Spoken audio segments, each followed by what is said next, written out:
এই নতুন বাংলাদেশ হবে না যদি শ্রমিকদের অবস্থা পুরনো বাংলাদেশের মধ্যে থেকে যায়।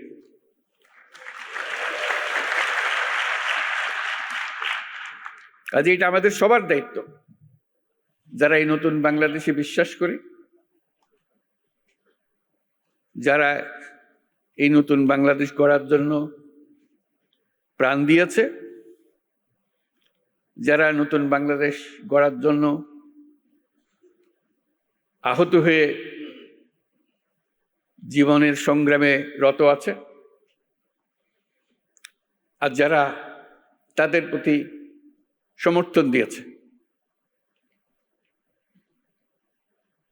এটা আমাদের দায়িত্ব এবং একই সঙ্গে এটা আমাদের মস্ত বড় সুযোগ।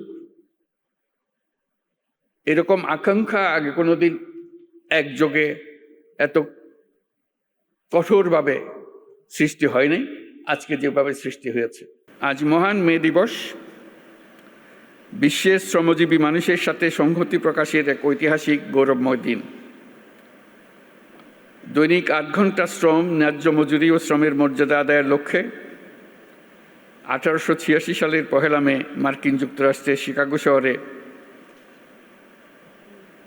মার্কেটে শ্রমিক শ্রেণীর রক্তাক্ত সংগ্রামের মধ্য দিয়ে শ্রমিক ও শ্রমের মর্যাদা সম্মানের সাথে বিশ্বময় স্বীকৃতি লাভ করেছে। সেই প্রেক্ষাপটে এটি শুধু একটা সাধারণ দিবস নয়, শ্রমজীবী মানুষের অধিকার আদায়ের আন্দোলনের সংগ্রামের অনুপ্রেরণার উৎস। তার সঙ্গে এখন যুক্ত হয়েছে আমাদের অভ্যুত্থান, জুলাই অভ্যুত্থান।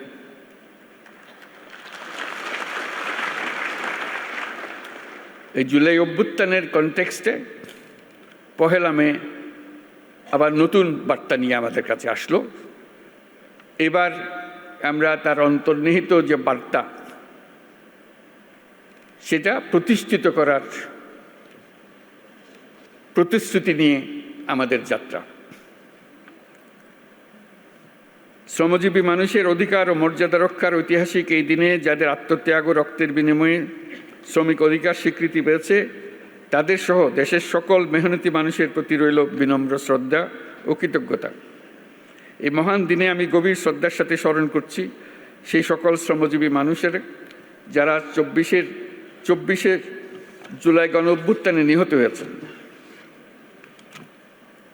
এই বছর 1 মে এক অনন্য তাৎপর্যের দিন, কারণ মহান মে দিবসের পাশাপাশি একই সঙ্গে আমরা জাতীয় পেশাগত স্বাস্থ্য ও সেফটি দিবস 2025 পালন করছি।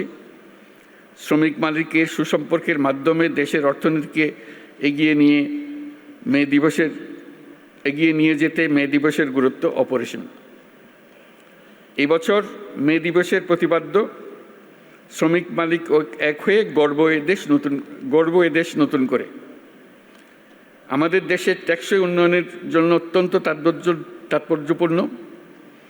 এটি শুধু একটা স্লোগান নয়, বরং জাতীয় জীবনের উন্নয়নের ভিত্তি। কারণ শ্রমিক মালিক পরস্পরের পরিপূরক এবং তাদের যৌথ প্রচেষ্টায় একটি শক্তিশালী, আত্মনির্ভর ও সমৃদ্ধ বাংলাদেশ গড়ে তুলতে পারবে বলে আমি দৃঢ়ভাবে বিশ্বাস করি। একটি জাতির অগ্রগতির মূলে রয়েছে পরিশ্রমী শ্রমজীবী জনগণ এবং দায়িত্বশীল মালিক শ্রেণী। একজনের পরিশ্রম এবং আরেকজনের নেতৃত্ব, ব্যবস্থাপনা ও বিনিয়োগ মিলিয়েই বৃদ্ধি পায় উৎপাদনশীলতা, গড়ে ওঠে শিল্প ও অর্থনীতি। বাংলাদেশের পোশাক খাত, কৃষি, শিল্প, নির্মাণ, পরিবহন, প্রযুক্তি প্রতিটি খাতের উন্নতির পেছনে রয়েছে শ্রমিকের পরিশ্রম। আর এই শ্রমিকের পরিশ্রম এবং মালিকের মেধা। দেশকে নতুন করে গড়ে তুলতে হলে এই ঐক্য, পারস্পরিক শ্রদ্ধা ও আস্থার পরিবেশ সৃষ্টি করতে হবে এবং তৈরি করতে হবে শ্রমিকের সম্ভাবনা, যাতে তারা যেন উদ্যোক্তা হবারও সুযোগ পায়। সুপ্রিয় উপস্থিতি, শ্রমিকের ন্যায্য স্বীকৃতি ও সামাজিক সুরক্ষা নিশ্চিত করতে আমরা প্রতিশ্রুতিবদ্ধ। আন্তর্জাতিক শ্রম কনভেনশন অনুস্বাক্ষরকারী দেশ হিসেবে বাংলাদেশের শ্রমমানকে আন্তর্জাতিক পর্যায়ে উন্নতিকরণে আমরা কাজ করছি। আমরা আন্তর্জাতিক শ্রম সংস্থার সাথে একটা রোডম্যাপ এবং ইউরোপীয় ইউনিয়নের সাথে একটি সময়াবদ্ধ জাতীয় পরিকল্পনা বাস্তবায়ন করছি। তাছাড়া যুক্তরাষ্ট্র সরকারের সাথেও একটি 11 দফা লেবার অ্যাকশন প্ল্যান বাস্তবায়ন করছি।